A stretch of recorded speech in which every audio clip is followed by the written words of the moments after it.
ராதே கிருஷ்ணா. வணக்கம். நான் உங்கள் சிகியம்மா பேசுகிறேன். இந்த 3 நாட்களாக நம்ம வந்து அருணகிரிநாதருடைய கதையை நம்ம கேட்டோம். இவருடைய கதையை படித்த வாட்டி எனக்கு வந்து ஒரு யோசனை வருது.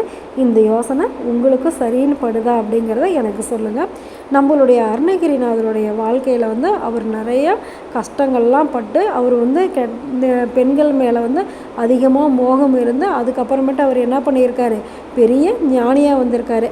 அப்படி அவர் ஞானியாக வரத்துக்கு என்ன காரணம், அவர் வந்து தன்னை முழுசாக கடவுள்கிட்ட ஒப்படைச்சிட்டாரு. அதனால் வந்து அவர் மிகப்பெரிய ஞானியாயிருக்காரு. நம்மளுடைய மாணிக்க வாசகர் கூட அப்படி தான் சிவபெருமானை முழுசாக வந்து தஞ்சம் அடைஞ்சிட்றாரு.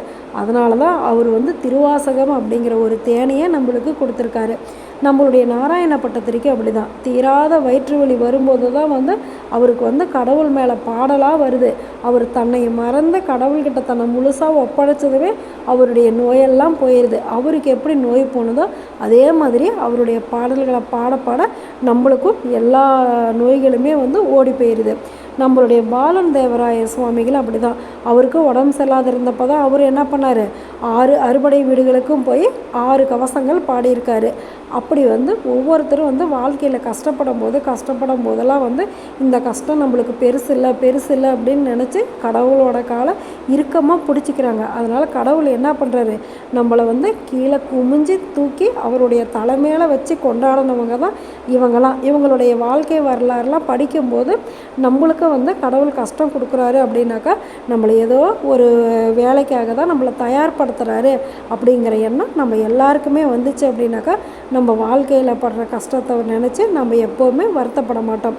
ஒரு கணவன் வந்து மனைவி மேலே வந்து கோவப்படுறதோ, மனைவி வந்து கணவன் மேலே கோவப்படுறதோ வந்து ஒரு சில நாட்கள் ஒரு சில வினாடிகள் மட்டும்தான் இருக்கும். ஏன் அப்படின்னாக்கா இவங்க வந்து எனக்குரியவர்கள் அப்படிங்கும்போது அவங்க மேலே வந்து கோபம் நீண்ட நாட்களாக இருக்காது. அந்த உரிமை இல்லாத பட்சத்தில் தான் வந்து அவங்களுடைய கோபம் வந்து விரிசலுக்கு போகுது. அதே மாதிரி கடவுள் வந்து நம்ம மேலே வந்து அன்பை பொழிய நாமளும் அவர் மேலே வந்து அன்பை காமிக்க அவர் என்ன பண்ணுறாரு, நம்மளுடைய கஷ்டத்தெல்லாம் அவர் போக்கிடுவார். அப்படிங்கிறது தான் இவங்களுடைய வாழ்க்கையிலேருந்து நான் கற்றுக்கிட்டது. உங்களுக்கு இது பிடிச்சிருக்கும் அப்படின்னு சொல்லி நம்புகிறேன். 5 முகம் தோன்றி 6 முகம் தோன்றும். நம்மளுக்கு பயம் அப்படின்னு நினைக்கும் போதே நம்ம கண்ணு முன்னால் வேலோடையும் மயிலோடையும் முருகன் காட்சி கொடுக்கும்போது பயமாவது ஒன்றாவது எல்லாம் பஞ்சாக பறந்து போயிடும். நம்மளுடைய கஷ்டங்களும் அப்படி தான் காற்றோடு கரைஞ்சி போயிடும். சரி, நல்லதே நினைப்போம், நல்லதே நடக்கும், ஆனந்தமாக இருப்போம். Okay, bye. ராதே கிருஷ்ணா.